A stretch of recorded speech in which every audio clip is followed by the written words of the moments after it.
Okay, so 17. Point charges Q1 equals plus 2 microcoulombs and Q2 equals minus 2 microcoulombs are placed at adjacent corners of a square for which the length of each side is 3 centimeters. So we have Q1 is 2 microcoulombs over here. Q2 is minus 2 microcoulombs over there. And those are at adjacent corners of a square for which the length of each side is 3 centimeters.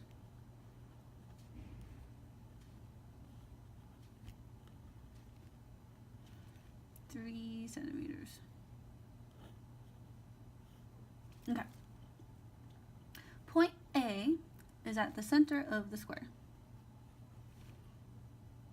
And point B is at the empty corner closest to Q2. So that's over there.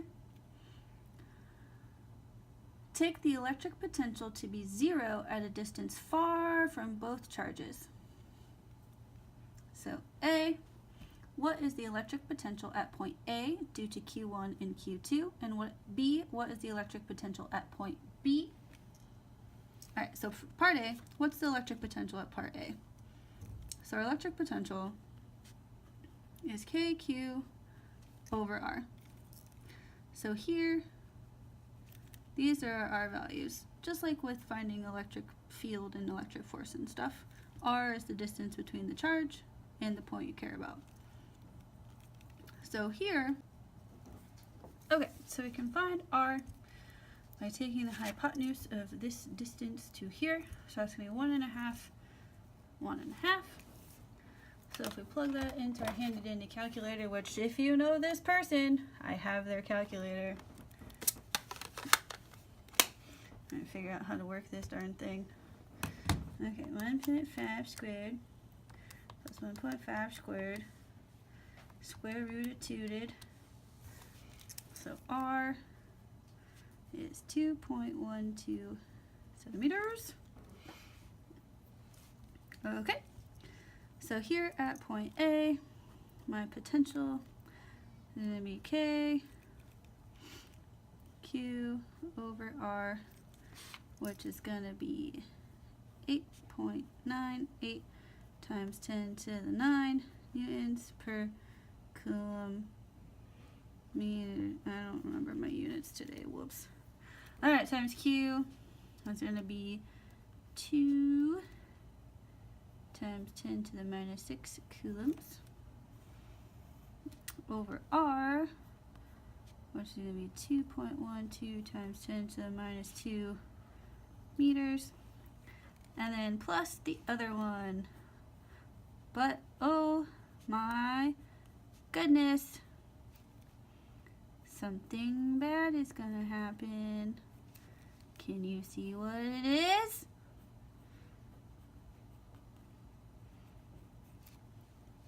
Running out of space. Minus 2 times 10 to the minus 6. Oh boy!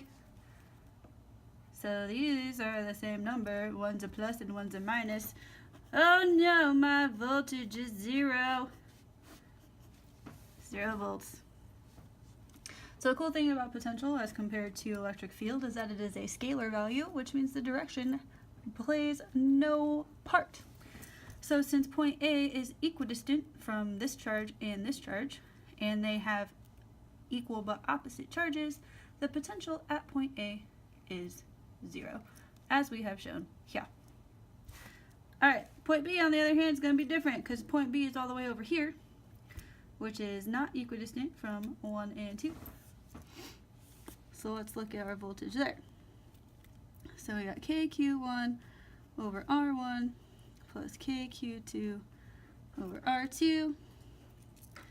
So I'm going to pull my K out here, so 8.988 times 10 to the 9 and meters squared per coulomb. Q1 is 2 microcoulombs, and R1 is going to be from here all the way down here. So it's going to be twice the value we found earlier.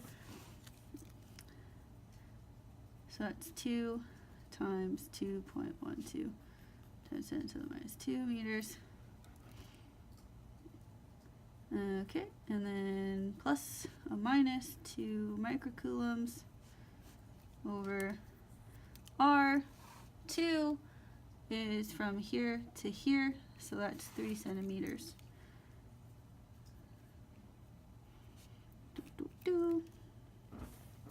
So plug this into our handy dandy calculator.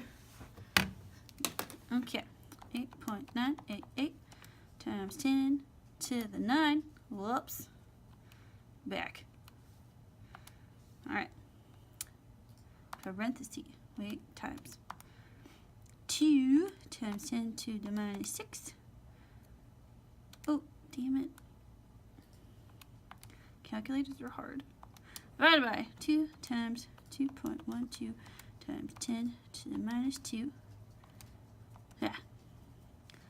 Minus 2 times 10 to the minus 6.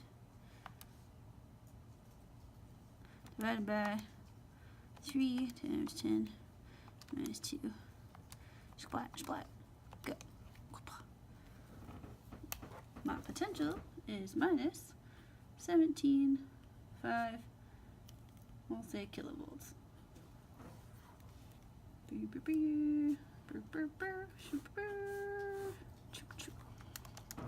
Alright, so we have a negative potential here, which totally makes sense because point B is closer to our negative charge than it is to our positive charge, so we would expect the negative charge to win.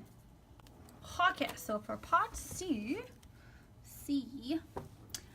point charge Q3 equals minus 5 microcoulombs moves from point A to point B. How much work is done on Q3 by the electric forces exerted by Q1 and Q2? Is this work positive or negative?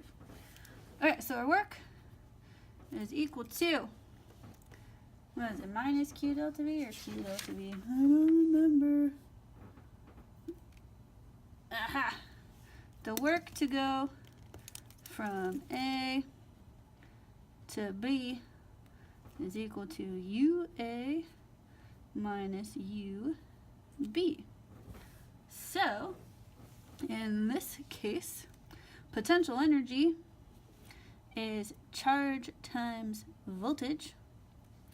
So we have our Q of the guy moving from V at A minus V at B. I'm not like missing a minus sign, am I? Don't think so. Okay, sweet. So if we plug in our numbers, we had a minus 5 microcoulomb charge going from point A, which was 0, to point B, which was minus 175 kilovolts.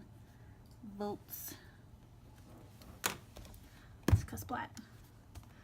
That's going to give me minus 5 times 10 to the minus 6 times 175 splat. Well, times 1,000 because I forgot my kilo.